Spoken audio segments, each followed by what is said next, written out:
주로 골격계의 선천성 혹은 발달성 변형이 생기는 경우, 신경 근육계에 문제가 있는 이런 경우에 보행 장애를 초래할 수가 있는 것입니다.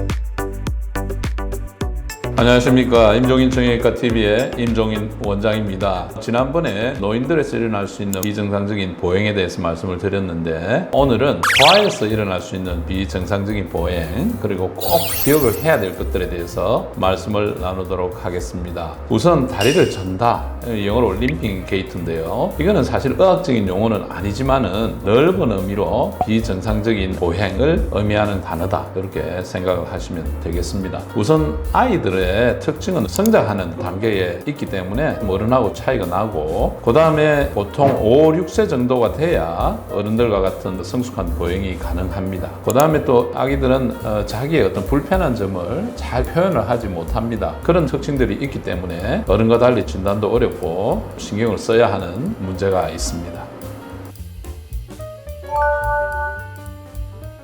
다리를 저는 원인을 기전에 따라서 한번 분류를 해보면, 일단은 하지에 발생된 변형, 디포멀티가 있을 때 이렇게 다리를 절 수가 있습니다. 두 번째는 근육이 약하다든지 조절 기능에 장애가 있는 경우가 되겠습니다. 세 번째는 통증이 좀 심하면 그 통증을 없애기 위해서 비정상적인 보행을 하게 됩니다. 네 번째로는 감각의 이상이 있을 때, 센서리 로스가 있을 때는 감각 장애로 인해서 다행을 보이는 모습을 볼 수가 있습니다.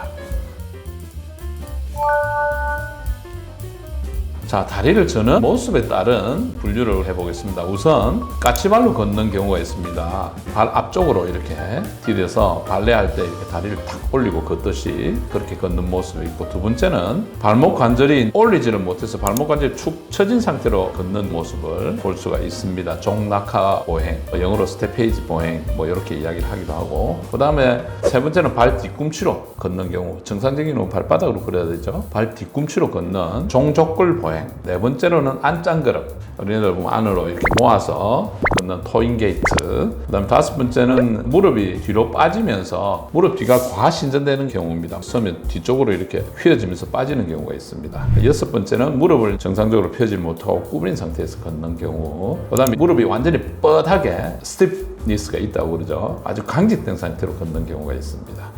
여덟 번째는 아주 시저 게이트라 그래서 이렇게 완전히 크로스 해가지고 이렇게 걷는 경우가 있습니다. 당연히 부딪히고 넘어지기도 하겠죠. 아홉 번째는 이제 반대로 다리를 완전히 이렇게 웨들링 게이트라 그러는데 벌린 상태에서 걷는 경우. 열 번째는 상체가 걸을 때마다 한쪽으로 굴곡되면서 기우뚱 이렇게 걷는 분들이 있습니다. 11번째는 다리에 어떤 통증이 있을 때 그 통증을 없애기 위한 안탈지직 게이트라 그러는데 그런 보행이 있고, 12번째는 다리 길이가 다른 경우가 있습니다.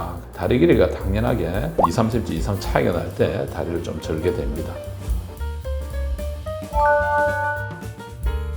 다리를 저는 원인이 연령별로 조금 차이가 있습니다. 그래서 연령별로 어떤 원인이 다리를 절게 하는가 한번 우리가 살펴보도록 하겠습니다. 우선 1세에서 3세 사이는 보행 자체가 성숙하지 못한 그런 상태가 되겠습니다. 그래서 이런 경우는 다리 저는 걸 우리가 모를 확률도 좀 큽니다. 그리고 원인을 잘 모르는 수가 있는데, 주로 골격계의 선천성 혹은 발달성 변형이 생기는 경우, 그 다음에 신경 근육계에 문제가 있는 경우, 이런 경우에 1세에서 3세 보행 장애를 초래할 수가 있는 것입니다. 우선 보면 첫 번째는 선천성 고관절 탈구, congenital hip dislocation 이렇게 이야기를 합니다. 요새는 발달성 고관절 탈구 이렇게 이야기를 하기도 합니다. 그게 가장 흔한 원인이고, 두 번째는 안짱거림이 이 나이 때 많이 보입니다. 하태부에 있는 경골이 안쪽으로 이렇게 모여 있는 경우라든지 발 자체가 안쪽으로 이렇게 모여 있는 그런 경우에 안짱거림을 보일 수가 있습니다. 그 다음 세 번째는 신경 근육계 문제로서는 내성마비가 가장 흔한 보행장애의 원인이 됩니다. 그 외엔 신경성 질환으로 선천성으로 척수에 척수 수막류가 생긴다든지 척수에 지방종이 생긴다든지 그런 원인이 있을 수 있고, 그 다음에 다섯 번째 근육성 질환으로는 진행성 근이영양증이라는 게 있습니다. PMD라고 하는데, 어릴 때부터 갈수록 점점 근육이 약해지면서 보행이라든지 일반적으로 선다든지 하는 문제에서 약화되는 소견을 볼 수 있는 것이 되겠습니다.